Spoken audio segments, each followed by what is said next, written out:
It's high summer in Glasgow, and the sound of the pipes is everywhere.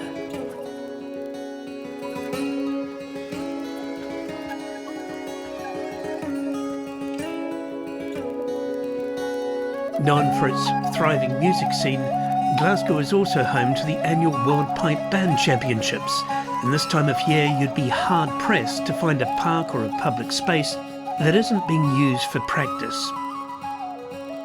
The one thing they've all got in common, they feel as if they're coming home, hearing the music of the pipes, and it's swirling about everywhere. Even right now at the moment, if I've got a window down, you would be able to hear the bagpipes.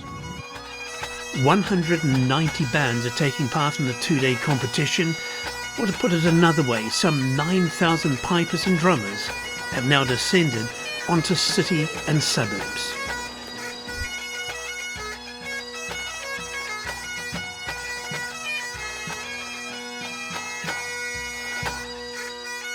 This year, 3 of New Zealand's top pipe bands are making the journey to Scotland to compete against the world's best, with a 4th band from St Andrew's College in Christchurch competing in the juvenile section.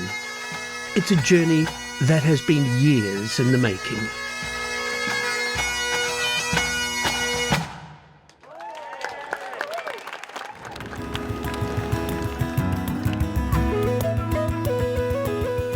Two weeks out from the World Championships, and the Kiwi bands are starting to descend on Glasgow. They're staying at university hostels, an affordable option for players during their 2-week stay. For the surrounding neighbours, it's going to be non-stop, as players shake off their jet lag, tune their pipes and practice for the coming performances. I never thought for a moment there would be a Kiwi bagpipe band in the local area. Obviously, when you hear about New Zealand, you think of the Haka, the rugby team, the All Blacks, so that's really quite interesting to think that they've entered a team in the World Pipe Band Championships.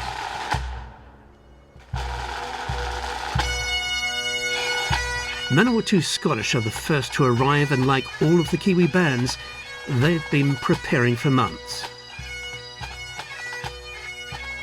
And we all hark back to ancestry, and whether it be Māori, whether it be Pacific Island, whether it be Asia, or whether it be Europe, Scotland's the home of the bagpipes. It's home of pipe bands. That's where all the big guns go to.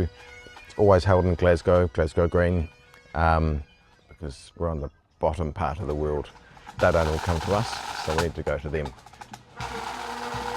Simply put, Kiwis like playing the bagpipes, and they want to play them well. But to really appreciate what it means for these players to make the journey to Scotland, we need to start back home in New Zealand, uncovering some of the cultural connections and the competitive influences that drive Kiwis to dedicate so much time and effort to this global battle of the bands.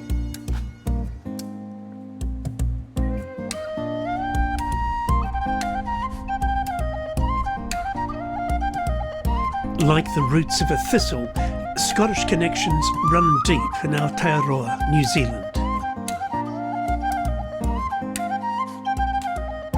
To connect with our first band, we're heading into the Manawatu.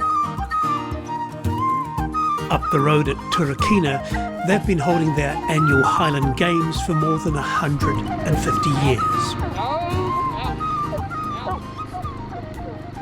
Hunterville here, our local town in the Rangitiki Scots where I learnt, has one of the oldest pipe bands in New Zealand. When people move away from populations and roots, they carry that tradition with them. And it's something that I learnt when I was definitely at home. You become very proud of where you're from. And I think that's probably come from Scotland with the settlers over here. And there's always been a great affinity to bagpipes and pipe bands in general.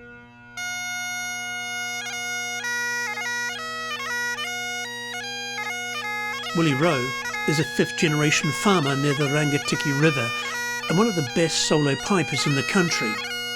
He's also the pipe sergeant for Manawatu Scottish.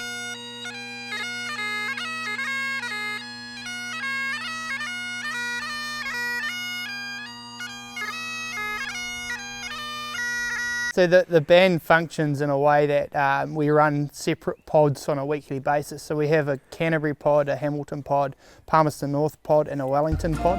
That Wellington pod is probably the core of the band now. It's sort of shifted away from Palmerston North where it used to be based, but we still go under that Manawatu umbrella. So we practice weekly in those pods, and we'll come together twice a month to either Palmerston North or Wellington. And yeah, no, it's just fantastic getting everyone together and having a tune. So. With their departure to Scotland now just a few months away, the frequency of band practices is picking up pace. Setting that tempo, Stu McKenzie, musical director and the band's pipe major for the past 25 years. So it is a big commitment, 2.5 weeks away in Scotland. Yeah, it's expensive, all the rest of it, but you know, when you love it and it's something you really enjoy doing and it's satisfying, it's a real buzz. Over the next 2 days, both pipers and drummers will deep dive into their music scores for the World Championships. There's a lot of work ahead, march, strathspey and reels, and the band's own unique medley performances. That's more than 20 different tunes. For new members like Stella, it's going to be a steep learning curve. It's been like a lot of work just to get all the tunes going in sort of a short space of time for sure, but I think ultimately it's kind of a massive privilege to be in grade 1 and to sort of be have that opportunity to go overseas with the band for sure. So it's exciting but also nerve-wracking. Well, I mean, the World Pipe Band Championships is a very big deal, even for like national Scotland bands, and for New Zealand bands to travel all the way to Scotland, it's a huge deal. I mean, we don't do it every year. The practice regime for new players and the older hands alike is pretty standard across all pipe bands. First, you sort the music and the phrasing on the practice chanter.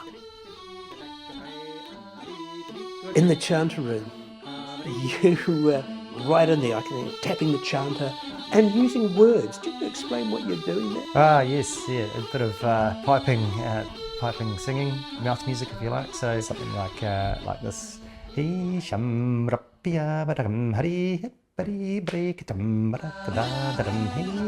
Probably has its roots in the Cantharock, the original mouth music of the pipes. So it was never written down in notation form. And they used to sing the old tunes to each other that way, and I guess it's probably come from that background and evolved into, you know, the way pipe majors and pipers sing tunes to each other. In band terms, expressing a tune requires more than just the pipers. It's the drum corps that provides the dynamic range and the rhythm, and it's the fusion of those two very different and particular sounds that creates the music. Okay, very onto those beats. So, that's on your next foot. Every drum corps has a leading drummer. They basically write the music, orchestrate or arrange the music, the drumming music for the pipes. And then we've got a whole lot of like core drummers who they play. Some people call them unisons, some people call them chips, and that's just to sort of like emphasize certain sections within the drumming music to complement the piping. Everything we do as a drum corps is a rhythmical interpretation of the piping. So we're there as an accompaniment to the pipes. The pipes are the main sort of like feature instrument in what we do. That's why it's called a pipe band. It's not called a drum band.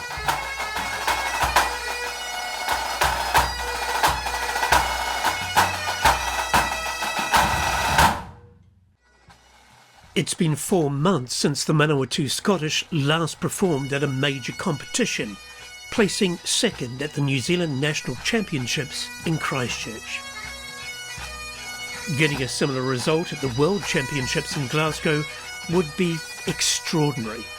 Truth be told, the Grade 1 Kiwi bands travelling to Scotland are extremely good, but there's a group of northern bands that are even better.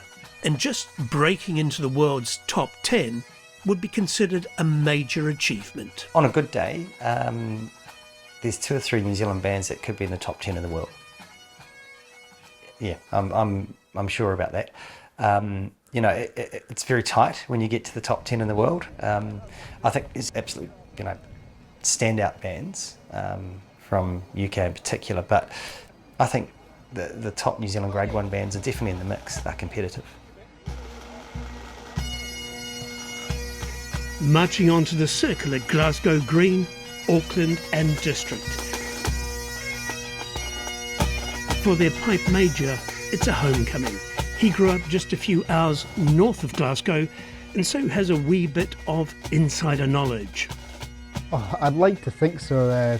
Obviously being home soil, I'm very comfortable with the conditions that are there, very comfortable with the climate, although it does seem to be a little bit hotter than usual. But yeah, I know what the conditions do, so I feel like I can adjust quickly, which is always the key thing in pipe bands, is who can think quickest on their feet will get the best result. What do you reckon, Don? Expert knowledge about the weather and the way things are done in Scotland is certainly useful. But as Adam has discovered over the past year, that doesn't necessarily translate to the way things are done back home in New Zealand.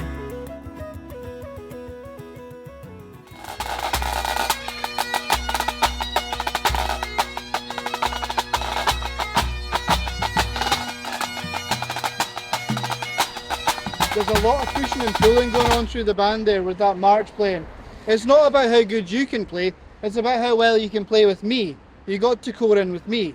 6 weeks before the World Championships in Glasgow, and Adam is becoming more strident with his musical critiques. Okay, things we have to overcome. Right, let's try David Ross.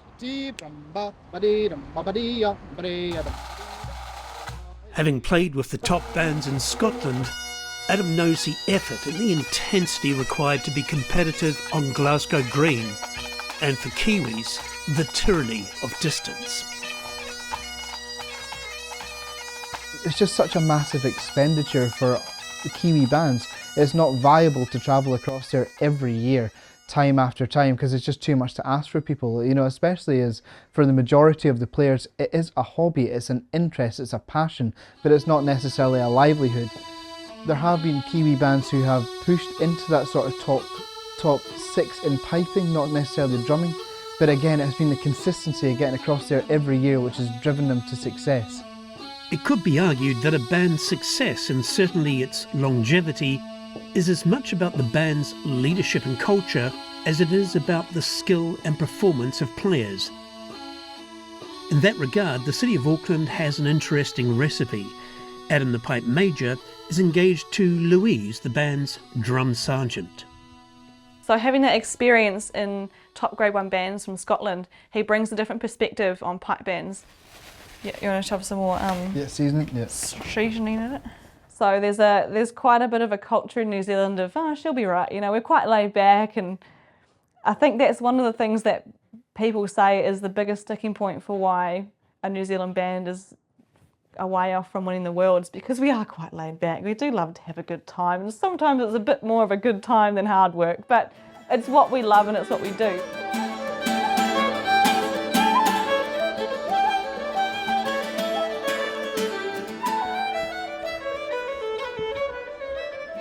I think it goes without saying this band is known for its social element and hard work ethos.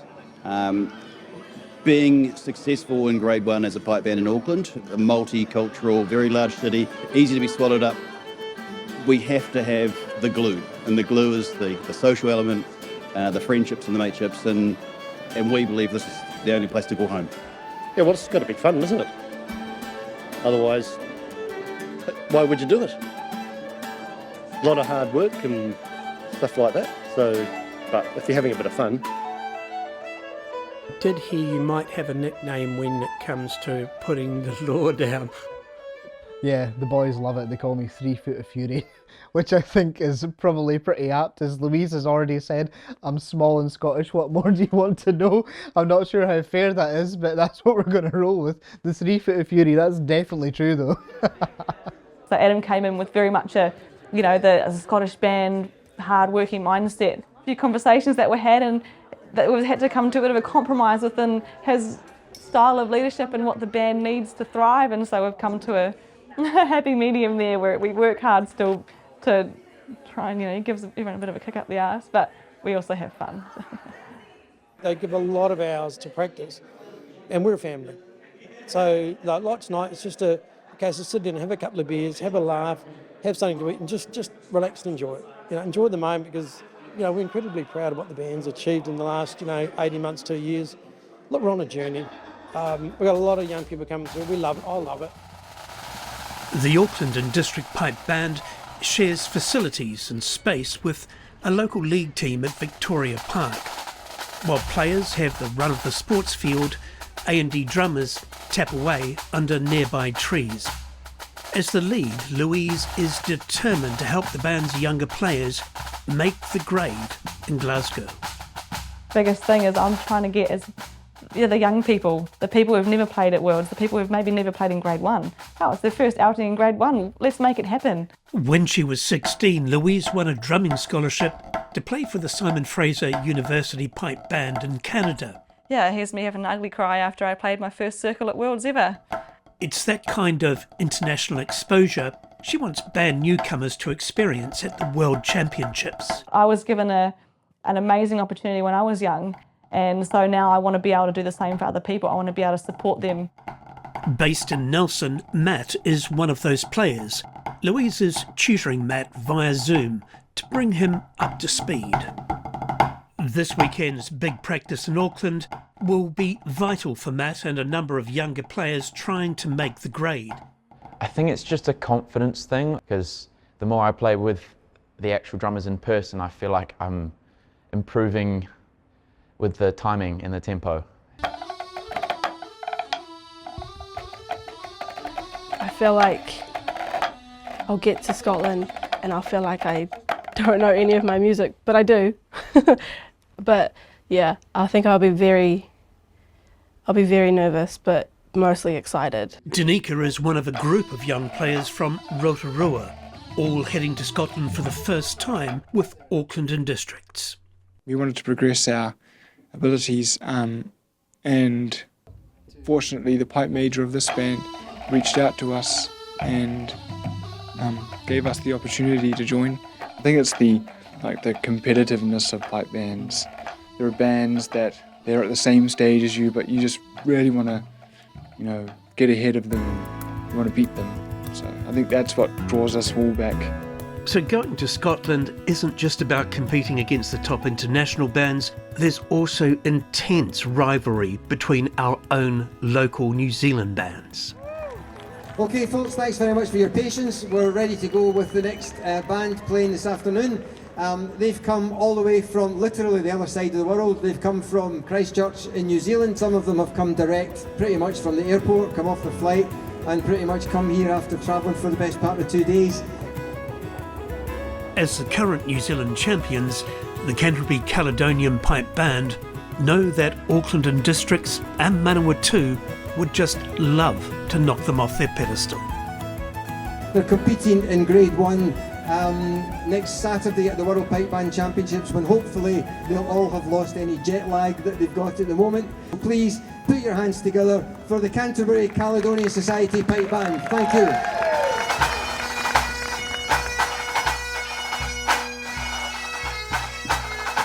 I don't think probably the general public really do realise, particularly in New Zealand, how big the piping scene is, and how much work and effort goes into competing overseas. I mean, I think a lot of people are probably most familiar with sports teams like the All Blacks and the Silver Ferns and the Black Caps, and probably assume that there's a lot of training and that's their full-time jobs, but our guys have full-time jobs or are studying full-time, and they're also practicing many, many hours a week to be able to go and compete on the world stage for pipe bands.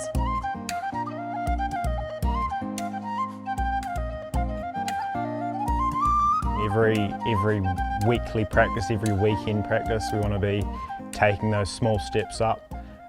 Ideally at this stage, we want to be there or thereabouts. We want to be pretty much there, so we're just fine-tuning. Really, it sounds quite nitpicky, but you're fine-tuning those wee bits, whether you're playing a dynamic slightly smaller or slightly larger. There might be a chip that's slightly out with the cord, that's might be an ongoing issue. It's just all that kind of stuff that you're trying to fine-tune, and get perfect for when we're over there. Because once we're over there, we want to be relaxed, confident, everyone knows exactly what they need to do and enjoy the trip and everyone enjoy themselves. Absolutely, everything we do is trying to compete at that top level, so at the level we do compete, at the grade 1 level, everything needs to be perfect really, so yeah, we're constantly trying to be the best we can, just searching for those 1%ers where we can get better and better as a band to put on the best performance at the Worlds. It's getting everything as precise as we possibly can, so that we sound as one instrument when we're playing in a band. And that's the challenge, having 23 odd players in the pipe corps, and you've got to make them sound like one. Drones need to be going well, Chana reeds need to be exceptional to get that 5 minutes, 6 minutes of glory out in the park when we're doing the business, playing the tunes, just enjoying ourselves, and that's why we do it. That's what all these hard weekend practices are all about.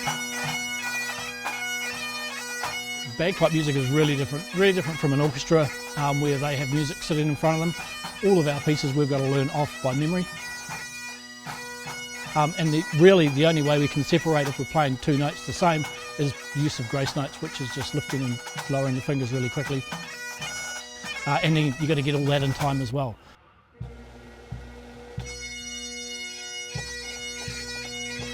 The Canterbury Caledonian Society Pipe Band stepping off at the Perth Highland Games in Scotland. This is one of several regional competitions used by Kiwi bands as a warm-up for the World Championships in Glasgow.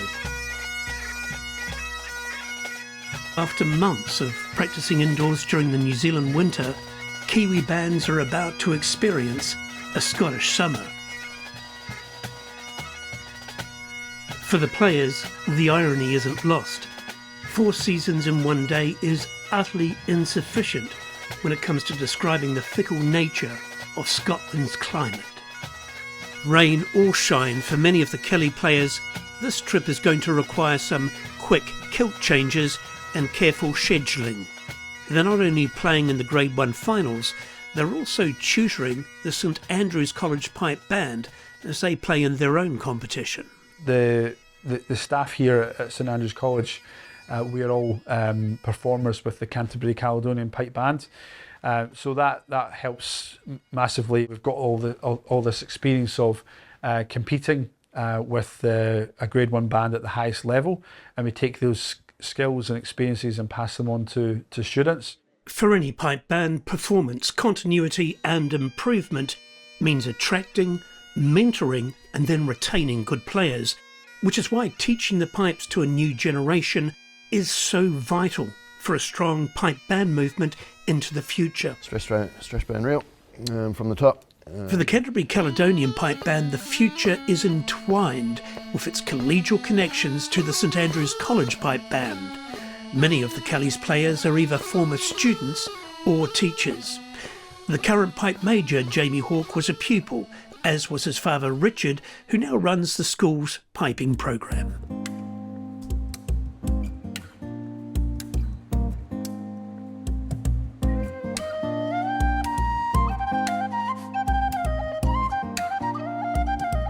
So we currently have about 160 students learning pipes and drums as part of the program here. Part of the success of the program, I believe, is that we try and provide one-on-one tuition to everyone. So right from the learner stage, a learner will come in and they're getting a session with one of the tutors. We sometimes have small groups, but no more than 2 or 3 in a group. For younger players, it's about getting to grips with bagpipe basics. So this here is the chanter. This is where you finger, and it's got 9 notes, and it's where it makes the high-pitched sound out of the bagpipes, and up here in here is a reed which makes that noise. Senior and junior students practice together once a week, which allows younger players proximity to more experienced pipers, lifting their performance. At the moment, they're practicing for what's known as Stack Attack, the school's annual musical celebration of all things Scottish. As a pupil's skill and musical aptitude grows, they move up through the school's grading system until they eventually make the senior band. Age isn't a factor, so we can have a year 8 out of the prep school that might be part of the A band, for instance, so age isn't a factor. And also gender. We have a great mix of girls and boys involved in the band. So. For students travelling with the school band to Scotland, the concert is an important dress rehearsal for their overseas campaign, a chance to play in front of a large audience, face any performance anxiety and enjoy a sense of achievement. This half of tonight's show, members of the Caledonian Band and the St Andrews College Pipe Band will combine to perform the tune Walter Douglas.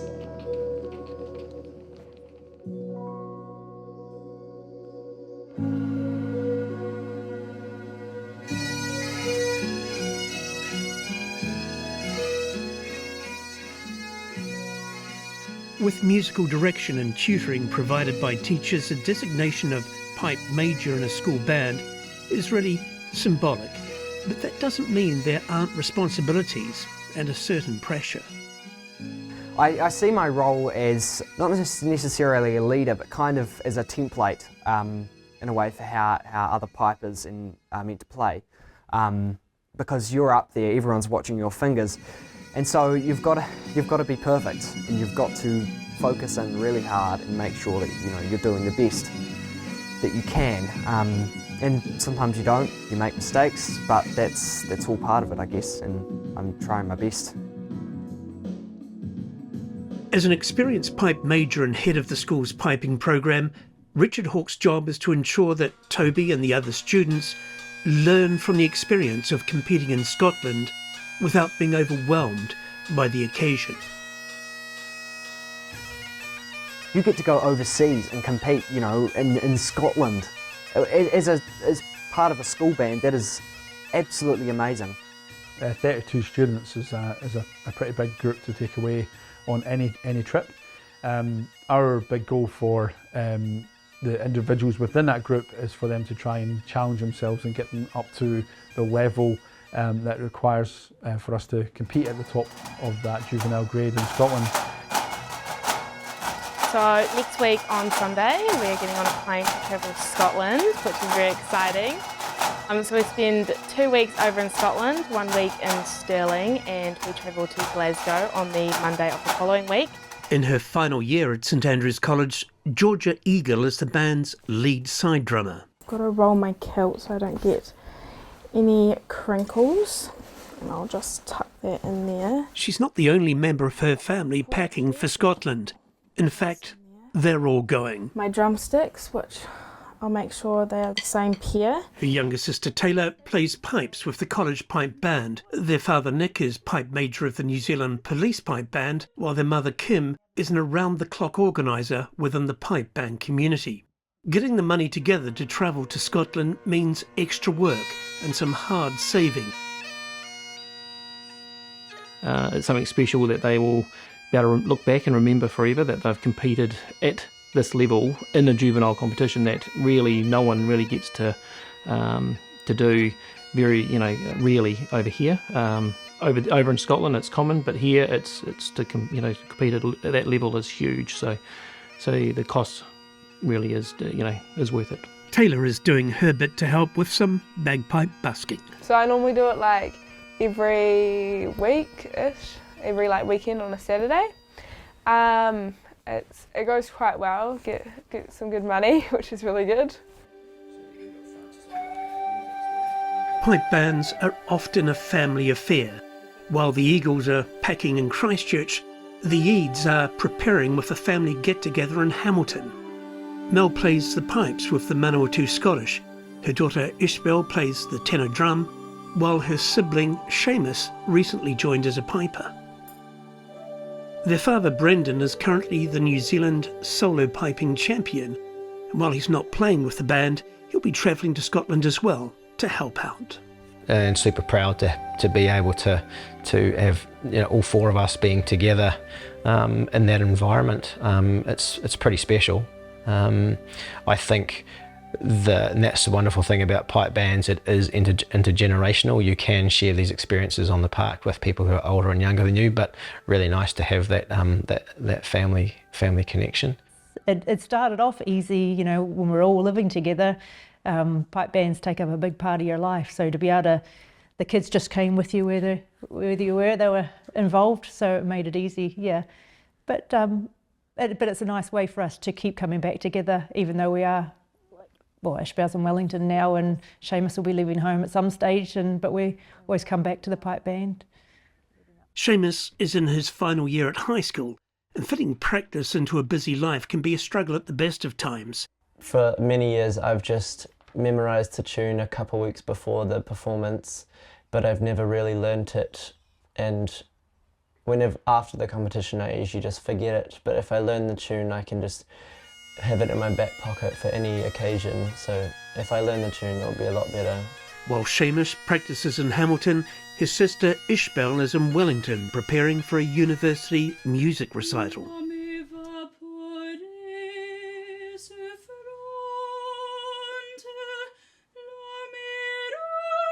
Ishbel loves performance and the artistic expression found when flourishing with the band. I love tenor drumming, just the whole creative aspect around it, and especially with flourishing, just being able to make something up, and if it fits with the music you can add it in. Whether you play for creative expression or competitive edge, whether you're on the pipes or the drums, being performance ready for Scotland means making some big sacrifices, both in terms of time and in money. You've got to think it's around about, we always factor in about $5,000 per person, 40 times 5,000, $200,000, $200,000 per band, that's $800,000 just to get 4 bands over to Scotland. A big cost offset by significant returns. For the Grade 1 bands journeying to Scotland, this is so much more than just a competition. It's an opportunity for New Zealand to reassert its presence on the world stage. The fact that we're so far away from the actual action makes us work twice as hard for when we get there, and we definitely, as a wee country, we punch above our weight, and whether we're doing solos, bands, we have some extraordinary players. We're well known for producing some high quality performances. Because we are quite isolated in New Zealand, and it is sometimes difficult to be able to compare the standard of our playing against the standard of the best. Yeah, and sometimes you get quite stuck in a bit of a loop going, oh, you know, we're working so hard, but it doesn't seem to be improving, and, you know, are we good enough? Are we far away? Are we close? So being able to go over there and play directly against the biggest competition is great. It's such a good experience for everyone. I think everybody's, you know, raring to go, and there's been a lot of excitement and build up around it. The last time New Zealand bands have competed in Scotland was 2019, so it's been 4 years.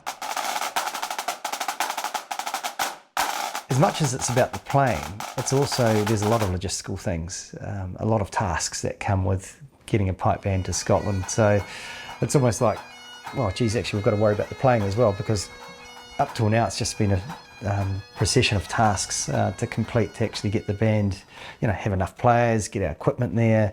Drums, we've got 20 odd drums that we need to get over there of varying sizes, and working out how we get there. Do we go over, take it with us as extra baggage, or do we chuck it on a boat, bringing it back? Lots of thinking that goes into it, and a lot of cost. You're going over there to experience what it's like to be in Scotland playing tunes and enjoying yourselves, and the competition, you know, being up against bands that have been training just as hard as you are. In a little over 30 hours, these students will be in Scotland at the beginning of an extraordinary adventure. 150 people, 4 bands, multiple flights, one destination, the World Pipe Band Championships in Glasgow.